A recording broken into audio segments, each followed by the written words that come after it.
whose house? That is right, ladies and gentlemen. AEW Dynasty is in the books.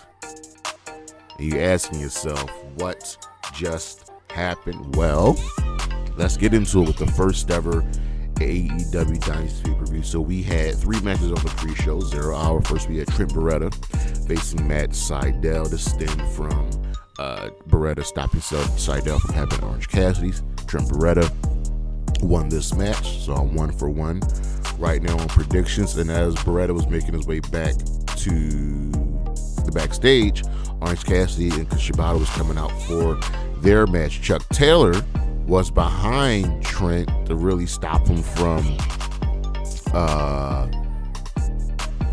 running away.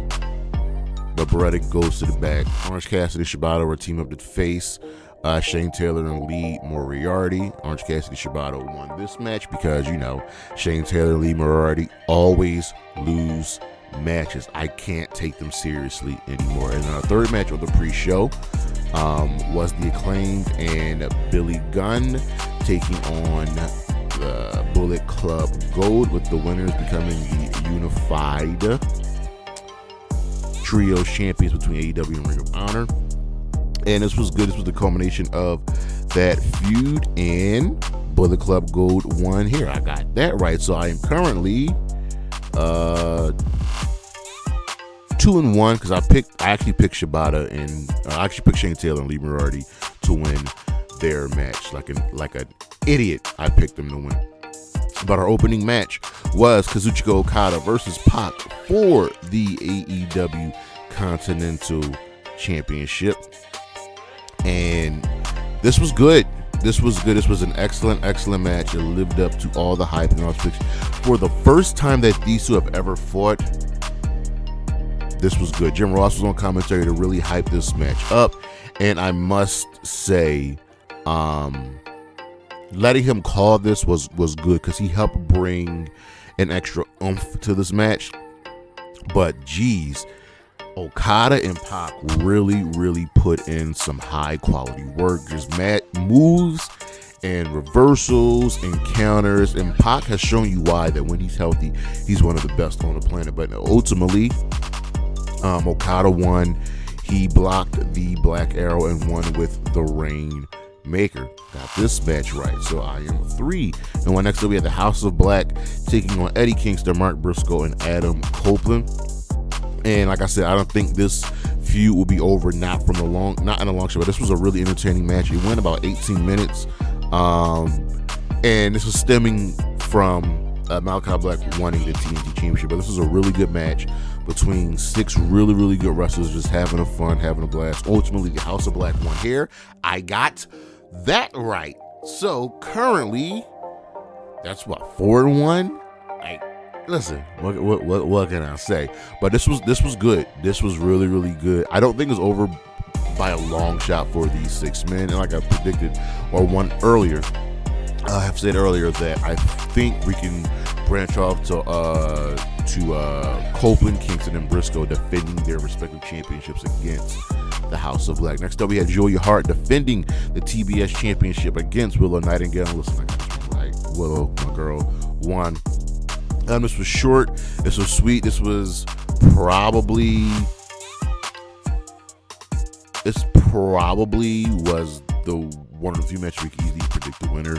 And I just think Julia Hart was hurt, so she really couldn't do much, but she did enough here to make it believable that she could retain. But ultimately, Willow won. She celebrated with her family. She celebrated with Chris and Stokely. This was good. Next up, we had Kyle O'Reilly versus Roderick Strong with the International Championship on the line. Roderick Strong is the champion.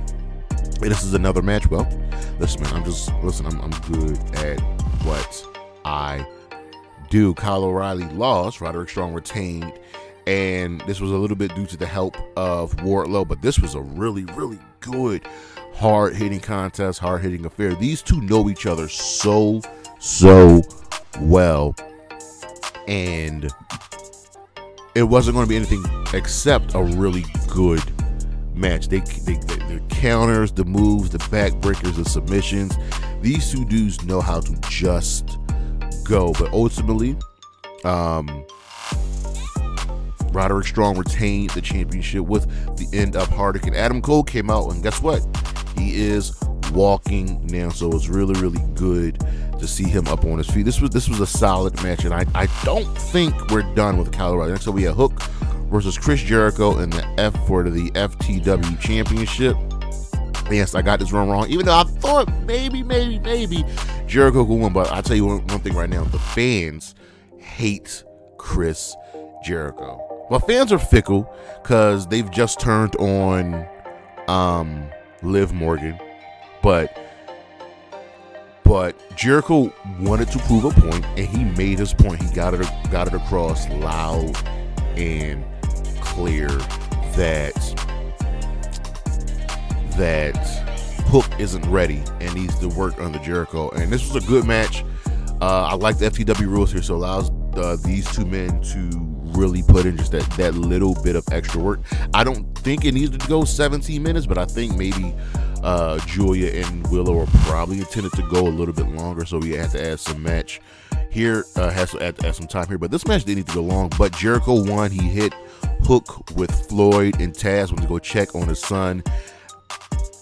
Is Taz coming out of retirement? Listen, I don't know, but I definitely understand them putting the championship on Jericho to extend this feud to help make Hook an even bigger star. So I got this one wrong. So far there's 5 matches on the main card so far, 3 on the pre-show. I got every pre-show match wrong. I got 2 wrong. I got 1 wrong here. Right, I got 1 wrong here. So I'm like, was that 7-1 so far? Next up, we had Toni Storm versus Thunder Rosa for the AEW Women's Championship. Also the Mercedes Monday had come out to pay attention and keep her eye on. We're looking at it good, but Toni Storm versus Thunder Rosa. This was good. This was given enough time. This story was good. They delivered, and both women went out there and just told you like, yo, we're the shit. And Toni Storm is starting to reach, not yet, but she's getting there to reach Athena levels of who's going to beat her. So it's spoiler alert, Toni Storm won, but Thunder Rosa is one of the few people who can match Toni Storm in both strength and speed and power and technical ability. So this was really an evenly matched contest.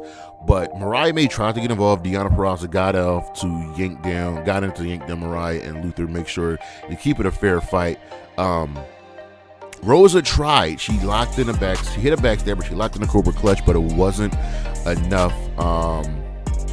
Storm had a nice little crotch chop, low blow, hit the Storm 0, 1, 2, 3. Thunder Rosa's story isn't over yet. She's going to get the championship. It won't be now, but she will be champion again. This was good.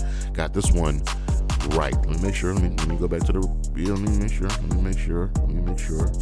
Yes, I got this one right. Next up, we had Will Ospreay versus Bryan Danielson, and I will admit I got this one wrong. As for the match itself, absolutely fantastic. Dream match? I don't know what's bigger than a dream match, but I don't even know how to go about talking about this match. So let's just get to the ending. Both men hit each other's big moves. Both men were really, really putting in that work, and Ospreay hit the Tiger Driver, right? And as soon as he hit it and Danielson fell, I was like, oh, that looked like it hurt. Needless to say, Danielson's fine. But playing to the story, yes, I thought it hurt. I'm like, damn, first Kenny, now Danielson. And while the doctors were checking on Danielson, Ospreay didn't notice. And as Danielson was like being helped up, he just went and hit the hidden blade and won the match. Made the 3 count, and it looks like Ospreay didn't know that the doctors were called, and he's celebrating, and he turns around, sees the doctors checking on Danielson. He's like, he can't believe it. Like, oh my God, what did I do? he wanted this to be a fair fight. This was a match between two of the best wrestlers in the world, and this was just beautiful. This was a 5-star match. This was an 8-star match in the Thunderdome. This is a 10-star match at WrestleMania 40. This was absolutely fantastic. And yes, I picked Danielson because I just like, well, Ospreay had won all of these matches going to this match. He beat Kyle Fletcher, Hobbs, Takeshita, Shibata, and who am I missing? Claudio. He's won 5 straight matches, all bangers. I'm like, at some point, Danielson's got to win a pay-per-view. Danielson does no one. Next up, we had the Young Bucks versus FTR in a ladder match for the vacant tag team championships, World Tag Team Championships. And I got this one right for the same reasons that I figured was happening. This is just two of the best tag teams on the planet. At one point, the fans were chanting, "Please be careful," because it just hot. It looked like everything hurt here. Everything hurt. There was blood. There was ladder spots. I thought somebody's leg got broken at one point. It's not over between these two teams. And the right team won. The Elite won because a fan jumped the guardrail and pushed Cash off? Or pushed Dax off? He pushed Dax off. And he was wearing a mask. When the security guy took the mask off, it was Jack Perry just smiling. And that allowed the Young Bucks to win. And the Elite have championship gold. Beautiful match. This was a great match to counter what went before. I actually thought we probably should have opened it with this match. But this was good. The storyline's been advanced. This is just all great, and there's so many moving parts now with MJF, with Ospreay, with Swerve, with Joe, with the Undisputed Kingdom. This is great with the BCC and the Doc. The stories are intertwining, and I love it because this is far, far from over. Next up, we had our main event, and all I gotta say is, whose house? Yes, yes, yes. Samoa Joe, Swerve Strickland for the AEW World Championship. And yes, this wasn't the match of the night, but it was a really good match, a very fine match. It didn't need to go 30 minutes. And no matter what Joe did, Swerve would keep fighting back. This was a hard-hitting, efficient match with a clean ending to crown our new world champion. I am so happy. I am so hyped. Swerve is our world champion. Joe was a great champion, and he knows this business. These two put on such a phenomenal match, and they just beat the holy hell out of each other, and the animosity boiled over, and it came to the end with Swerve hitting a house call and a Swerve stomp to become our champion. So that was Dynasty. Great card, great show. What was the weakest match? It was probably Willow and Julia, but I'm not putting that on them. I am happy with the result, but let's see what happens next. There are so many moving parts going around. Things are going to happen here in AEW with the women's division. Tony, Deanna, Mariah, Azamine,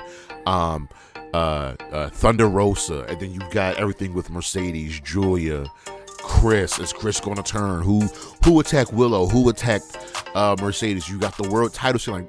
It's a great time to be an AEW fan. That is Dynasty. What just happened? I will see you this week.